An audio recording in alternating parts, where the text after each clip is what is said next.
Mangga Kang.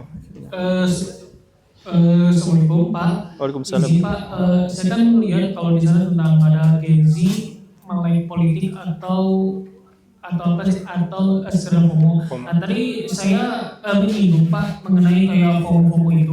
Nah Bapak kan bilang bahwasanya FOMO itu hanya cuma dari medsos saja gitu. Nah pengalaman saya dulu saat saya sekolah, saya pernah mengalami FOMO. Nah apakah itu FOMO itu hanya cuma di lingkungan sosial atau di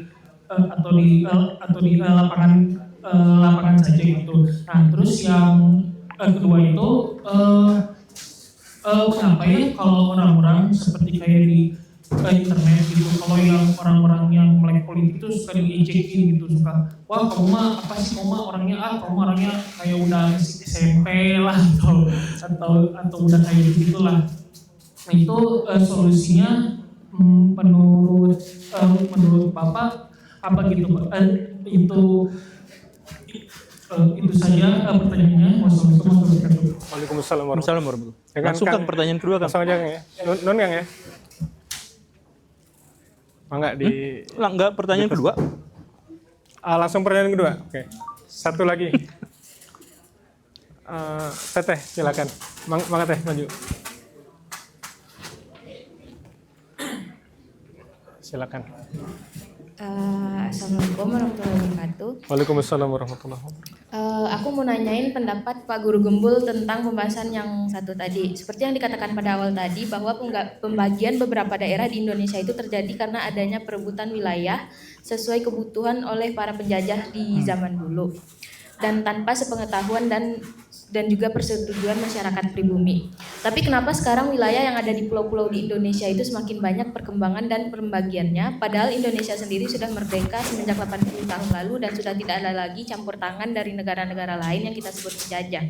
Padahal dulu pas dalam perundingan itu sama sekali juga tidak ada keinginan warga pribumi buat pembagian tersebut.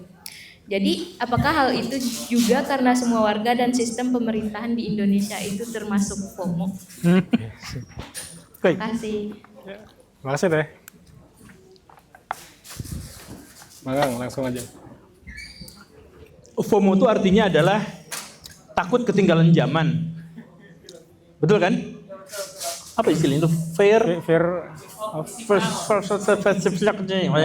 Nah, itulah. Pokoknya takut ketinggalan zaman. Nah, jadi karena dia takut ketinggalan zaman, maka gak harus terikat pada media sosial, harus terikat pada media. Hanya saja di zaman sekarang yang menciptakan dan meruntuhkan tren itu adalah media sosial, bukan lagi televisi kan, bukan siapa-siapa tapi media sosial. Jadi maksud saya itu adalah ke arah sana. Nah, FOMO sendiri itu sebenarnya adalah karakteristik dan ciri dari individu yang lemah. Karena ini termasuk ke dalam mentalitas kawanan. Sering sekali saya kemukakan mentalitas kawanan itu adalah semakin kita lemah, semakin kita ingin ada di tengah-tengah kawanan. Kita perspektifnya adalah hewan yang diburu. Kita adalah sekelompok wild beast di tengah padang Serengeti dan ada banyak sekali singa di sekeliling kita. Maka semakin kita lemah, semakin kita itu ingin tersamarkan bersama lautan kesamaan identitas. Maka orang itu tahu, kita juga tahu. Orang kesana, kita juga kesana. Begitu. Kita tuh seperti zebra, pengen tersamarkan, pengen semuanya tuh kelihatan beda. Bayangin, satu zebra aja warnanya pink sendiri. Itu singa tuh gampang sekali mengidentifikasinya. Dan dia tahu itu, makanya dia panik, dia ketakutan. Maka dia harus berada di tengah-tengah. Jadi siapapun yang FOMO, itu yang ingin ikut-ikutan, ingin sama, mengidentifikasi diri sama seperti pihak lain, itu adalah pihak yang lemah. Pihak yang kuat berani tampil beda. Pihak yang kuat selalu berani tampil beda. Karena apa? Ya karena dirinya merasa sangat kuat. Jadi dia selalu menunjukkan perbedaan dirinya dengan orang lain. Orang yang kuat, gue beda sama dia. Jangan banding-bandingin. Orang yang lemah, kita sama kan, kita sama-sama orang Bandung kan. Nah gitu. Ngerti kan maksudnya? Jadi sebagai ini bahasa evolusi ya. Sebagai makhluk yang diburu, kita tuh ingin bersatu dalam satu kawanan besar dan kita menyamakan diri dengan kelompok lain. FOMO ada di level itu. Begitu. Nah, tapi pertanyaan berikutnya, kenapa kalau ada anak-anak bocil ngomongin politik malah diejek, dijelekin? Kamu gitu kan pertanyaannya ya. Kenapa sih? Kok lu mah sok-sokan politik, sok-sokan ngerti yang semacam itu bla bla bla bla kayak gitu ya. Nah, kenapa? Karena orang yang menjadi lebih banyak tahu itu mengancam orang-orang yang lemah. Ngerti kan? Jadi teman-teman bayangkan ada 10 orang di sini, semuanya saya pindahkan pakai mesin teleportasi ke Afrika tadi itu. 10 orang ada di situ. Tiba-tiba dikejar macan tutul dan semua orang harus berlari. Siapa yang paling dibenci di antara orang-orang yang berlari itu? Orang yang larinya paling duluan. Dan orang yang paling dicintai yang paling belakang. Karena orang yang larinya paling belakang itu adalah yang menyelamatkan hidup kita. Dan yang larinya paling depan itu adalah yang mengorbankan hidup kita demi keamanannya dia. Makanya kalau kita iri sama orang lain, kita renggut orang yang ada berlari di depan kita, kita simpan di belakang. Dengan cara apa? Ngegosip. Gosip itu kan cara ngejatuhin orang lain kan? Ngejatuhin kehormatan orang lain kan? Tahu gak sih itu gitu. Dan kita tuh seneng pas nemu bahwa orang terkenal itu ternyata punya aib gini-gini, kita tuh seneng. Dan kita akhirnya nonton. Karena apa? Karena kita tuh butuh ada orang lain yang disimpan di belakang kita. Itulah mentalitas kawanan. Makanya saya mohon maaf, yang suka gosip tuh ibu-ibu. Yang kurang kasih sayang dari suaminya. Tandain. Ibu-ibu yang dicintai sama suaminya gak akan suka dengan gosip. Tandain. Biasanya ibu-ibu yang suka bergosip tentang tetangganya itu kurang bahagia hidupnya. Ya karena apa? Secara psikologis saya jelaskan dengan cara bertahan hidup arah evolusi seperti itu. Jadi teman-teman yang jago dalam wawasannya lebih banyak, lebih berpengetahuan, coba gak usah wawasan politik yang lebih banyak berpengetahuan. Anak yang ranking 1 itu banyak di framing. Ambis dia mah ada. Ya kan? Ada yang disebutnya ambis lah, ada yang disebut cari perhatian guru lah, ada ya itu. Orang yang di depan tuh selalu diperlakukan seperti itu. Jadi itu adalah sesuatu yang wajar. Kemudian pertanyaan selanjutnya biar cepet-cepet nih. Kemudian pertanyaan selanjutnya, wilayah-wilayah di Indonesia itu kan dibentuknya sama Belanda. Terus kenapa sekarang makin banyak? Enggak, batas-batasnya ditentukan sama Belanda dan Inggris dan Jerman dan Portugis, ya itu betul. Tetapi nanti batas-batas wilayah daerahnya itu sebenarnya enggak ada campur tangan Belanda atau sedikit sekali campur tangan dengan Belanda. Gitu. Jadi misalkan di zaman Belanda kita tuh pecah jadi 8 negara bagian gitu kan. Nah, itu enggak ada yang relevan dengan Indonesia sekarang. Dulu tuh ada negara Sumatera Timur, sekarang enggak ada negara Sumatera Timur. Kemudian dulu tuh ada negara Indonesia Timur, nah, sekarang nggak ada. Nah sekarang itu batas-batas wilayah itu disesuaikan dengan kebutuhan khususnya di zaman pemerintahan Orde Baru. Begitu. Nah tapi batas-batas itu disesuaikannya hanya berdasarkan pada kebutuhan ekonomi. Bukan pada identitas. Makanya di daerah bagian sinilah yang cukup membingungkan. Dulu Banten tuh bersatu dengan Jawa Barat. Sekarang dipisah. Karena apa? Karena emang sebenarnya dulunya pengennya misah. Terus Cirebon. Itu Cirebon tuh bukan Sunda. Sejak kapan Cirebon disebut Sunda? Disebut Jawa juga nggak amat sih. Harusnya misah sendiri. Atau kalaupun nggak mau gabung, mereka tuh lebih dekat ke Jawa daripada ke Sunda. Kalau mau Sunda itu Cilacap. Cilacap yang diambil jadi Jawa Barat. Cirebon yang diambil untuk Jawa Tengah kalau mau. Tapi kan batasnya cari aja yang secara ekonomis gampang gitu. Jadi bukan gitu.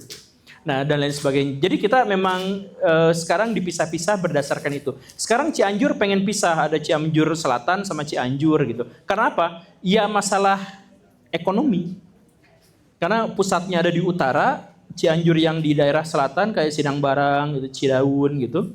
Sumber dayanya hanya diambil saja buat di atas, sudah di atas dikelola untuk kekayaan mereka sendiri. Yang selatan kurang. Makanya kami butuh pemekaran gitu. Jadi sekarang pemekaran daerah-daerah dipisah dan sebagainya itu lebih banyak pada urusan-urusan ekonomi dan itu kebutuhan dalam negeri dan sama sekali memang tidak ada kaitannya dengan luar gitu. Yang kaitannya dengan penjajah luar kita itu adalah yang batas-batas wilayah masa lampau kita gitu. Kurang lebih seperti itu. Tadi pertanyaannya apa? Asa ada yang kurang apa ya? Ada yang kurang tadi dari pertanyaannya? Udah ya?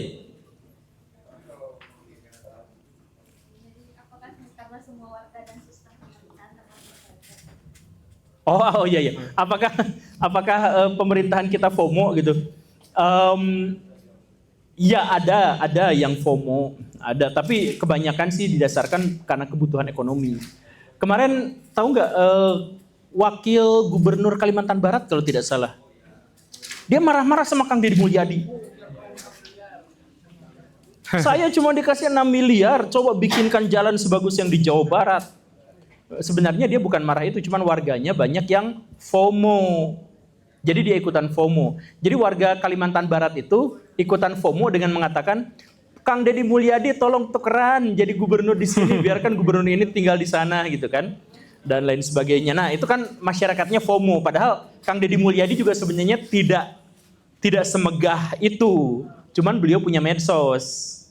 Jadi semua capaiannya bisa ditampilkan, semua hal buruk tentangnya bisa dikubur gitu karena punya media sosial. Nah, yang lain tidak, tapi yang lain itu bukannya mikir, ayo kita bikin komunikasi politik sama seperti KDM yang canggih itu, bukan mikirnya ke situ, malah marah-marah, ayo buktikan sini. Ya bukan buktikan kayak gitu. Kalau beliau pejabat, sejak awal ya harus menyanggupi semua tuntutan masyarakat.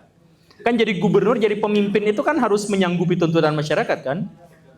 Ya kalau enggak mundur aja. Bukannya marah-marah. Jadi itu FOMO ditambah FOMO gitu. Jadi rakyatnya FOMO ngeliatin Pak KDM, padahal tidak lihat realitas yang sesungguhnya nggak bagus-bagus amat, bukan nggak bagus-bagus amat, bagus cuman nggak sebagus di media gitu kan. Bagus, nah kemudian pimpinannya juga FOMO. Tapi sebatas itu aja sih. Jadi kebanyakan, nah tapi kalau presiden kita mungkin agak FOMO sedikit sih. Karena MBG itu ngelihat dari Cina FOMO gitu kan. Ya itu saja sih. Terima kasih.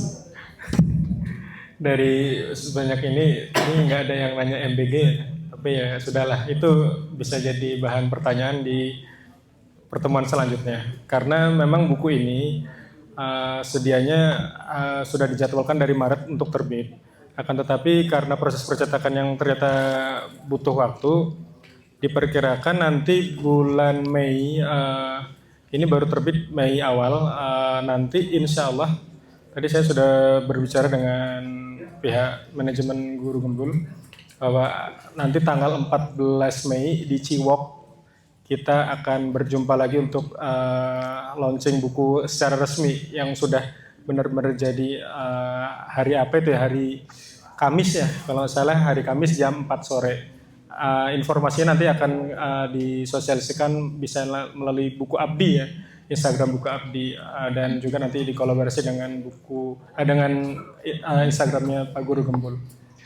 Ya teman-teman, atas segala kekurangan saya pribadi dan kami semua mohon maaf, terutama ada waktu yang belum terpenuhi. Oh ya, kayak Pak Guru Gembul ingin closing statement. Mangga, Kang, silakan. Sedikit saja saya ingin mengumumkan teman-teman, ya. Yang saya tawarkan sebenarnya bukan hanya kemandirian intelektual yang melawan penjajahan dan lain sebagainya. Saya juga sekarang tuh ada program beberapa, diantaranya adalah menyelamatkan ekonomi teman-teman. Jadi saya bikin komunitas bebas utang. Yang di dalam situ tuh ada berbagai pelatihan mental, pelatihan manajerial, untuk mengelola uang agar kita tuh bisa jadi orang yang layak untuk memiliki uang banyak. Dan bukan hanya pelatihan-pelatihan seperti itu, tapi juga ada workshop dan pelatihan langsung. Pelatihan langsung untuk beternak di rumah kecil, misalkan kita punya rumah hanya 5 kali 5 meter, tapi gimana caranya beternak yang bisa menghasilkan uang gitu. Kita nanti ada pelatihannya seperti itu, pelatihan jadi tukang ojek, pelatihan saham, kemudian pelatihan untuk bikin konten supaya berpenghasilan, dan penontonnya harus di atas 1 juta viewers dan lain sebagainya. Saya juga menggandeng banyak konten kreator, beberapa konten kreator, beberapa pialang, tukang saham, penerbit buku, dan lain sebagainya. Nah, di situ kita akan ajarin secara mental gimana caranya dapetin dan mengelola uang. Kita juga bikin pelatihannya untuk bisa bekerja atau memiliki keterampilan dalam pekerjaan untuk menghasilkan uang. Karena kita OTW krisis, jadi saya ajak teman-teman untuk bergabung kalau mau. Nah, gimana cara gabungnya? Silakan lihat sering-sering stalk medsos saya. Karena nanti di situ ada banyak pengumuman, nanti tanggal sekian kita akan ada ini, tanggal ini kita akan ada ini gitu dan seterusnya.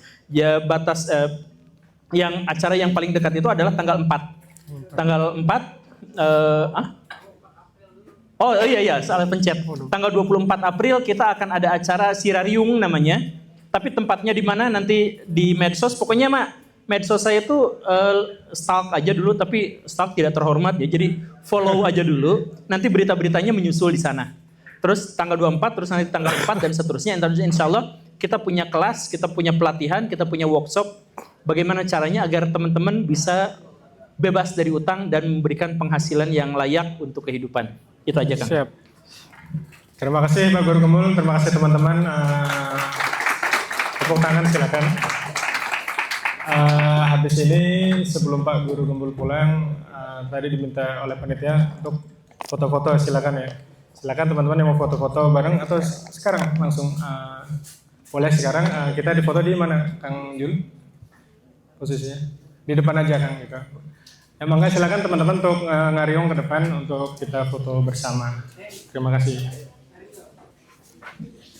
Teman-teman, untuk info yang paling sering update pengumuman Guru Gembul tadi bisa ikuti di saluran WhatsApp-nya Guru Gembul, nanti ada di bio Instagram-nya ya.